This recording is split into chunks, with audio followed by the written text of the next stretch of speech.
Voilà, lui c'est un député élu de Walungu au sud Kivu. Il s'appelle César Matabaro. Bienvenue. Merci. Voilà, vous êtes élu du sud Kivu. Vous êtes toujours député. Oui, je suis député national. Malgré la situation qu'il y a là.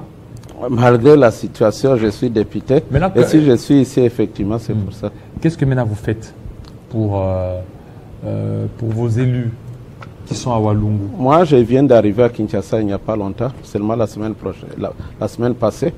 Nous sommes en vacances parlementaires, on était là, la guerre nous a trouvés là-bas. Mais comme à un moment donné, quand même, le chef de l'État devait recevoir tous les députés. Moi, j'avais essayé de quitter pour venir ici pendant que je voulais rentrer. Et ma province a été prise par... Alors, aujourd'hui, qu'est-ce que vous êtes devenu? Surtout qu'il y a cette situation-là. Il y a l'occupation au niveau de Walungu, là où on vous a élu massivement. Oui, j'ai appris, même pas plus que hier, quelqu'un qui garde ma maison dans mon village m'a dit que papa, à travers la fenêtre, je suis en train de voir, j'ai des visiteurs. Et ils sont là. J'ai dit qui? Les éléments du M23 sont juste vraiment dans la parcelle, mais dehors. J'ai dit, bon, restez dans la maison, c'est le temps que vous ouvrez. Ils sont partout, ils sont à Walungu, ils sont à Bukavu, à Kamanyola, dans les environs, à Nyangezi, partout. Mais moi, ce que je peux dire, c'est la guerre. La guerre arrive partout. Ce n'est pas fini pour la RDC. Peut-être que la situation peut rentrer à la normale si tout va dépendre de la façon dont nous allons nous comporter. Et eux aussi. Puisqu'ils n'ont pas aussi le monopole de la violence. Voilà. C'est-à-dire, nous pouvons encore nous mettre soit autour d'une table, soit par la guerre, et finir ça. Mais ce que je vais fustiger, c'est le comportement. Je suis en train d'attendre dans les réseaux sociaux. Vous savez, la guerre partout, les réseaux sociaux, c'est quelque chose à éviter. Si moi, je pouvais parler avec le ministre qui a en charge la gestion de ces histoires des réseaux sociaux, on pouvait couper carrément. Puisqu'il y a des débordements. J'ai suivi dans des réseaux sociaux, pas seulement dans les réseaux sociaux, j'ai passé quelque part hier, des jeunes gens dont l'âge varie entre 15, peut-être 17 ans, et parlaient entre eux que Baswahili Yango vraiment il faut Bakoyoka. Ça m'a interpellé. C'est à ce moment que je me suis dit qu'est-ce qu'il faut faire? Il faut écrire un article ou faire quoi? Si je suis venu ici essentiellement c'était pour parler avec nos collègues, interpeller nos collègues comme nous sommes en vacances, on ne se voit pas, députés nationaux ou même provinciaux, surtout élus de Kinshasa. Je leur demande, je leur supplie de descendre dans leurs bases respectives ici à Kinshasa et dans leurs partis politiques pour parler avec leurs militants. Ça ne sert à rien que les gens commencent à raconter, que considérer les Baswahili, les gens qui parlent les Swahili comme étant des ennemis. Leurs ennemis. Alors ce sont des Congolais. Pourtant ce sont des Congolais. Si vous commencez à faire ça, puisque vous êtes aussi Kinois, je m'adresse à tout le monde, si vous commencez à faire ça, vous ouvrez grandement la porte à l'ennemi. Nous étions tous à Kinshasa vers les années 1997. Vous avez vu quand ces rumeurs ont commencé, c'est quand l'AFDL est entré. Je connais beaucoup de gens, 3, qui sont morts innocemment, au moins avant l'entrée de l'AFDL. En 1997. Puisque seulement il est lancé, puisqu'il a un pot, je ne sais pas moi, un nez qui je ne sais pas comment on qualifie, on sait dire que celui-ci c'est rwandais, celui-ci n'est pas rwandais. D'abord, je vais signaler qu'au Rwanda, on ne parle pas Swahili. Au Rwanda, les deux langues qu'il y a au Rwanda, c'est le Kinyarwanda et l'anglais. Comment alors on va indexer quelqu'un qui parle Swahili et affilié à un Rwandais? Si c'est là, je vais donc insister que si c'est là, ça serait vrai qu'il y a des gens qui se sont fait déjà molester. Personnellement, je ne les ai pas encore vus. Mais ça s'est dit. J'ai des appels ici tous les jours, les gens de ma circonscription qui m'appellent. Mais on nous dit que là, on est en train de tuer les gens qui parlent le Swahili. pourquoi vous restez là-bas? J'ai dit non, non, alors non. c'est faux. Ce n'est pas le cas. Et vous, en tant ça. qu'aussi député, il faut aussi commencer à tenir compte. Moi, je veux leur dire que ce n'est pas ça le cas. Que ce n'est pas ça. Ce n'est pas ça le cas. C'est peut-être les ennemis de la paix qui veulent... Les ennemis de la paix veulent passer dans les réseaux sociaux pour dire, voilà, les Rwandais, les Rwandais. Et même s'il y avait un Rwandais, à supposer qu'il y a un citoyen rwandais qui se retrouve à Kinshasa, peut-être qu'il est marié à une fille de Mukongo, de Muluba ou quoi, et il est venu dans sa belle famille. N'a-t-il pas le droit de visiter sa belle famille puisqu'il est rwandais? Et s'il est rwandais, qu'il est venu ici dans ce business, est-ce qu'on va le lapider? Moi, je pense si on trouve, nous devons être sérieux et nous devons bien observer. Si vous trouvez quelqu'un qui est suspect, amenez-le à la police. Là, il y a des services spécialisés qui doivent suivre un interrogatoire.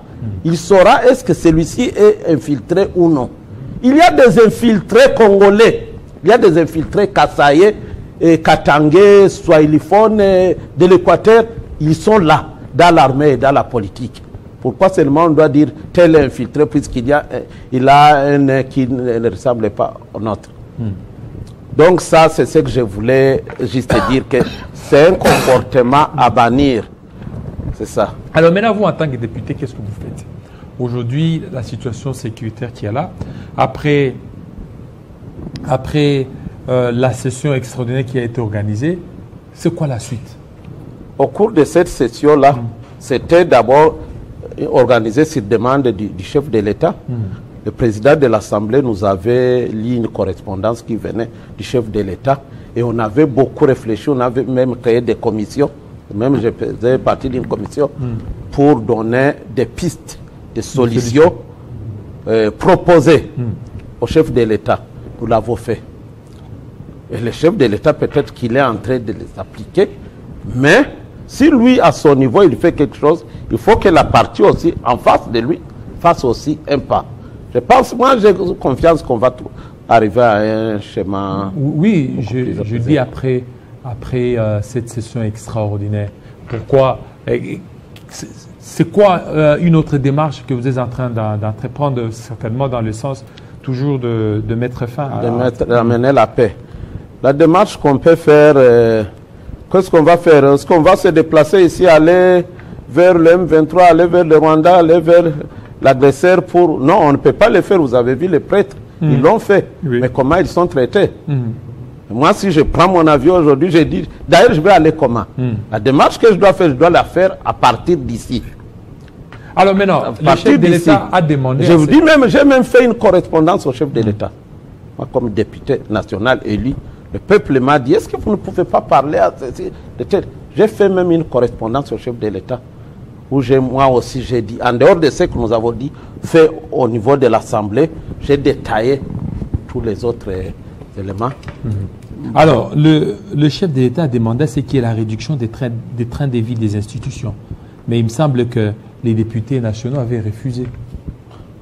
Nous n'avons pas à refuser ce que le chef de... C'est lui le garant de la nation. Oui, est-ce que vous avez accepté? Mais ce que moi je peux dire, que parler de réduction de train de vie, ce n'est pas la solution. Vous savez d'abord... Non, c'est-à-dire que c'est parce qu'il y a l'effort de guerre. L'effort de guerre. Nous déjà au sein de l'Assemblée.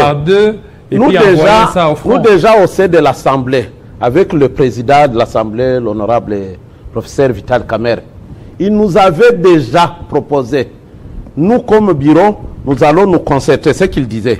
Nous allons nous concerter, voir combien chacun peut donner sur ces émoluments. Et vous, députés, vous pouvez donner combien? Et nous tous à l'unanimité. Même, je pense, même les députés de l'opposition, nous avons donné un montant qu'on doit récupérer et envoyer comme effort de guerre.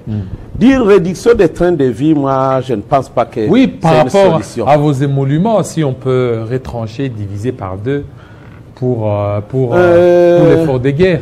Oui, c'est vrai. Mais les émoluments, nous avons combien? Combien d'émoluments vous pensez? Non, mais c'est vous. Vous touchez... Non, puisque les gens en parlent. Vous pensez nous 18 000 dollars. 18 000? Oui, 18 000 dollars. Si moi, je n'ai jamais vu ça. Ah, vous touchez combien? Moi, je touche à peu près 5 400 dollars. 14, 900 000. 5 000. C'est 100. C'est 5 400 $. C'est ça ce que moi je touche. Et ça n'a pas commencé aujourd'hui, depuis que je suis là jusqu'à aujourd'hui. Et maintenant, on parle de 18 000 $. Même les autres parlent de 33. 33 000 $. C'est parmi les gens qui m'ont accompagné dans la campagne. Il y en a qui disent, ah, de quoi, comment qu'on soit 33 000? Ça, Tindelinga Unité, il y a 20 $. À mon local à Pessinga Ming. C'est ça la réalité. Mais nous ne sommes pas nous ne sommes pas là. Et par réduction des trains de vie, c'est le chef de l'État qui peut décider. Mais moi, je ne pense pas que ce soit la solution.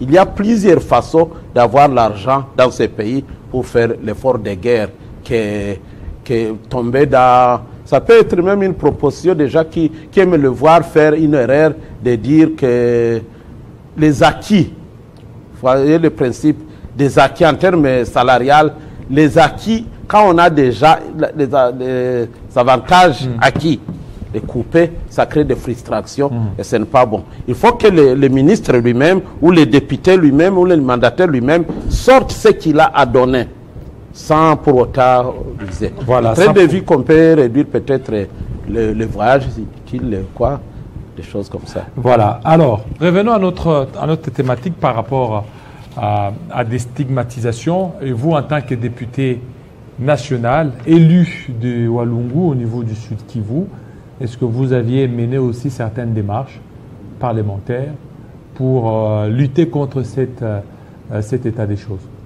Oui, j'ai fait, mais je vais le faire comment? C'est pourquoi j'en appelle à mes camarades, à mes collègues députés élus de Kinshasa. Puisque ça n'y est qu'ici à Kinshasa, je pense, de parler à leur base, de parler à leurs membres de partis politiques, de ne pas pointer du doigt les autres puisqu'ils parlent telle langue. Ça existe, même chez nous à l'Assemblée, là. Parfois, on est dans la salle des autres qui disent « Ah, non, ce sont nos frères, nous sommes tous des frères, nous luttons pour une même cause. Les jeunes, la jeunesse de Kinshasa, ne tombez pas dans le piège de l'ennemi, s'il vous plaît. Je vous demande pardon, ne tombez pas dans le piège de l'ennemi. Puisque quand vous osez ouvrir cette brèche-là, vous allez voir vous-même les conséquences que ça peut donner. Et j'ai vu dans les réseaux sociaux quelqu'un du Kivu aussi qui a écrit et nous sommes aussi des guerriers. Bon, mais Kakosimba encore mutumoko ya Muswahili, ça aussi je n'encourage pas. Il ne faut pas tenir de tels propos. Il ne faut pas tenir de tels propos. Il ne faut pas tenir de tels propos. Donc juste la paix, rien que la paix. Merci beaucoup, monsieur le député national, surtout de votre passage. Merci beaucoup. Merci. Voilà. Merci à vous, fidèles téléspectateurs. Halte à toute manipulation tribale. Pendant ce temps, la RDC doit rester une et indivisible. Restez branchés sur Télé 50. À très bientôt.